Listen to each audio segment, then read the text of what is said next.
Reuters.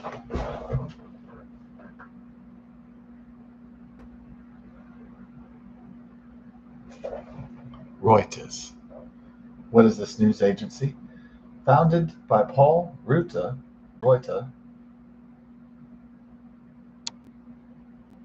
at Canary Wharf, London, the United Kingdom, in 1851. News organization from across the pond. Some of our Anglo-Saxon brethren, I suppose. Might even be some of my kin over there, I think.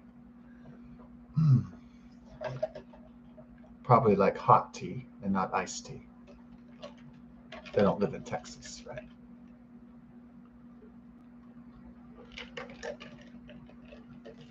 Oh. Yes, one of our American copycat fish and chips places is dying. Rest in peace, Long John Silver's. Rest in peace. It's slowly dying. It's a slow death. It's not a quick going out of business. Yeah. It's a slow, embarrassing death. It's not very speedy. Yeah. Oh well. It used to be quite good. Jolly good, as it's say in England.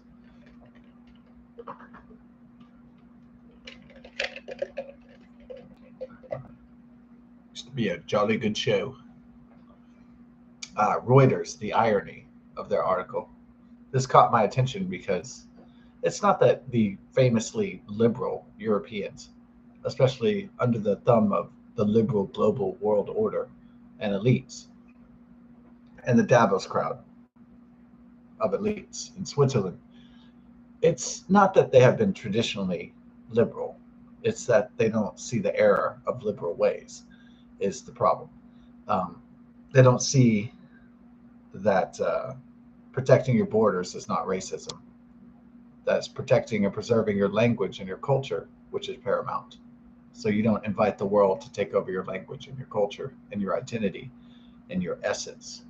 And that's something that the Europeans have failed, for the most part, miserably, except for, of course, standouts like Poland and Hungary and those in the European Union.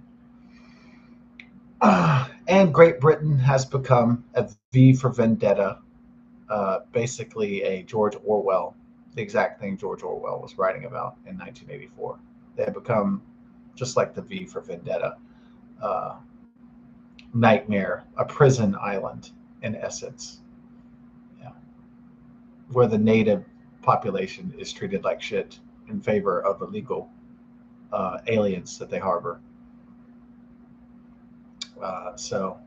And as these illegal immigrants increasingly cause problems and take benefits away from the native citizens, the more powerless the native citizens become, and the riots and uh, the atrocities increase as their population, their native English, Anglo-Saxon people lose their rights. Okay. We'll get baby to come to you. Oh, okay. I'm just making a video right now. Okay, I'll take her to the patio. Okay. Love you.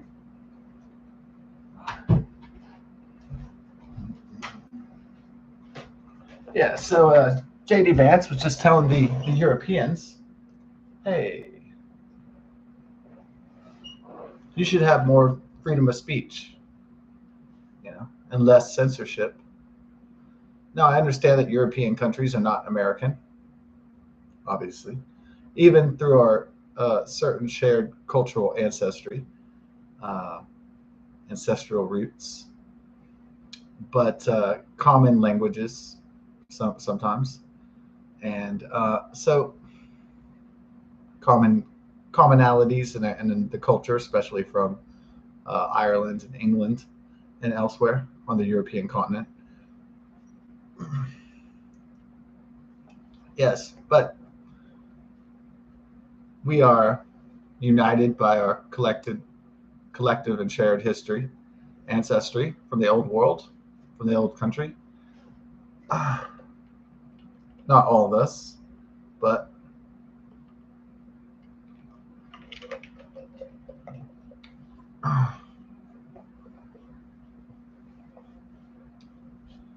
the famously liberal Europe has increased illegal immigration, destabilized their own countries. They've made their native citizens feel guilty about being white or being someone who is French in France or English in England or uh, German in Germany, with the extra layer of guilt, of course, because of World War II. So they have an increased paranoia, I think, about protecting their native culture that maybe other uh, European nations don't have. That kind of collective guilt that still remains even today in Germany, unfortunately. So, yeah, my friend lives in what, the north of Germany? You know why? Because he's a fucking pompous snob and he thinks that America is not as good as Europe. He thinks a lot of Europeans think that they are culturally superior to America and Americans, and they, have older cultures that, um, yeah, they're a lot older, going back, way back. So hundreds, thousands of years. Obviously, they had more time to develop their languages and their cultures and their histories and everything like that, of course, and their cultural and their achievements in their societies and their nations. So yeah, I mean we're still a pretty young nation, kind of an infant nation, you'd say, uh, just on the cusp of 250 years. So we can't really hold a candle to uh, the long history of the old world. So because it's the old world, it's the ancient world. So how could we?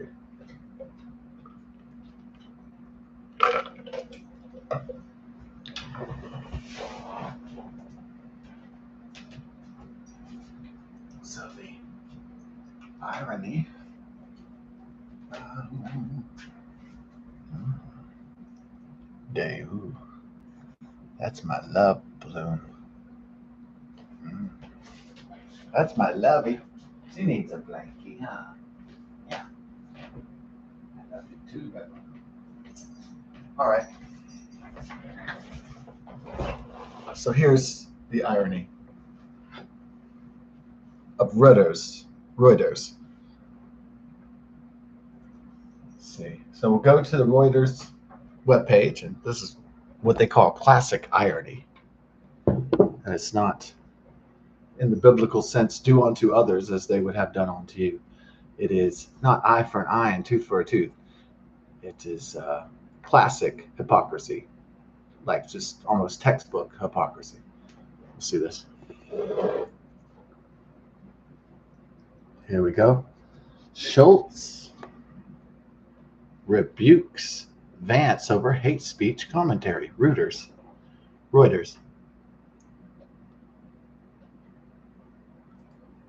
German Chancellor Olaf Scholz rebuked an attack by U.S. Vice President J.D. Vance of Europe's stance towards hate speech in the far right, saying Germany was committed to opposing anyone who glorifies or justifies Nazism. I doubt that J.D. Vance glorified Nazism. I don't think the vice president of the United States of America, uh, glorified Nazism. All right. So, so this is about free speech, and so then, oh, look at this free speech by Reuters here. Comments are turned off. Learn more. I'd love to learn more. Oh, the video owner selected the setting to disable comments. Wow, I am fascinated. Let's see what Reuters, what kind of people, uh, what they have to say about this.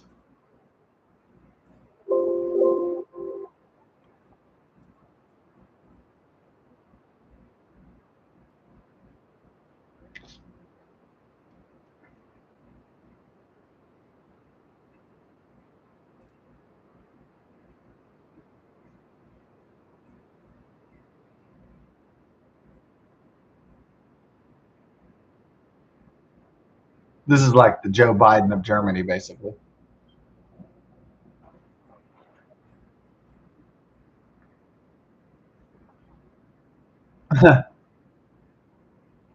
I love how an Australian guy is translating this.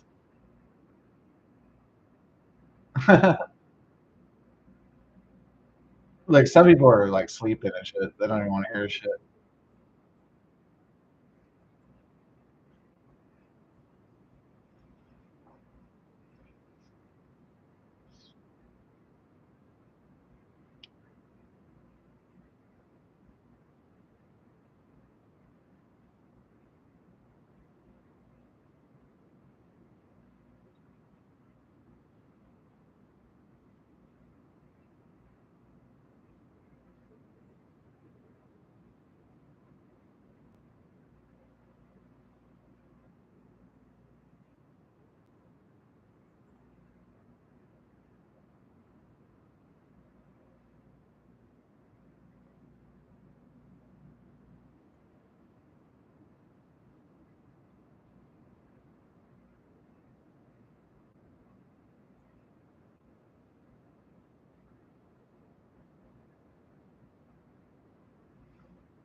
Oh. We are superior Europeans. Those Americans are so fucking stupid. Those silly Americans with their free speech and those infantile Americans with their freedom of speech and rights, human rights, all of these. Oh, those juvenile Americans. Oh, this pompous smugness they still cling to over there in Europe. It's very dangerous, and so it's dangerous to their own people's security, but it's dangerous to world security as well. So I love the video on speech concerning free speech had the comments turned off. I thought that was the ironic part. Yeah.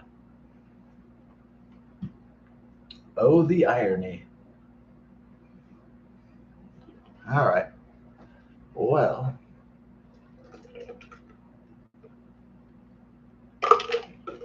we'll see if Olaf Scholz loses the election to the AfD in Germany. And he probably will lose it. There's not enough lefties. There's plenty of lefties in Germany and communist and liberal, those elites in the liberal global world order, but they're few and far between. And so their power is flimsy and it's not solid, it's not stable. So the people are going to get pissed off if the German women get raped by the Muslim Islamic gangs. They're going to revolt. They're going to get pissed eventually at their lame duck government, as we have gotten upset and enraged at the Biden-Harris administration and the Democrat Party, and we threw them out. And so, yeah, there will be a popular uprising in Europe, definitely. So, I mean, I could already see it worldwide. You know, so it's only a matter of time. Will they ever have full free speech in Europe? Will they ever be a truly free people? Not completely, not like in the American style of just unbridled, freedom of expression and, more or less. So, well, until they decide to censor us, I guess. Right? That is the caveat. Until they decide to censor us. I guess George Carlin was correct when he said, you don't have in this country you don't have rights, you have temporary privileges. I guess he was right, in a lot of ways. We found out about our temporary privileges in COVID-19, coronavirus pandemic, SARS-CoV-2. So, God bless, best of success. Yeah, actually, the first episode of Saturday Night Live, I taped it. It has George Carlin on it. So I'm going to watch it, even though I was not alive in 10/11/1975. I'm going to watch it just for fun. See what the very first episode of Saturday Night Live, when it was good 50 years ago. And yeah, George Carlin on a comic set. Yeah, I missed it because I wasn't alive the first time. So I'm going to catch it tonight. Do some time traveling a bit. God bless. Peace.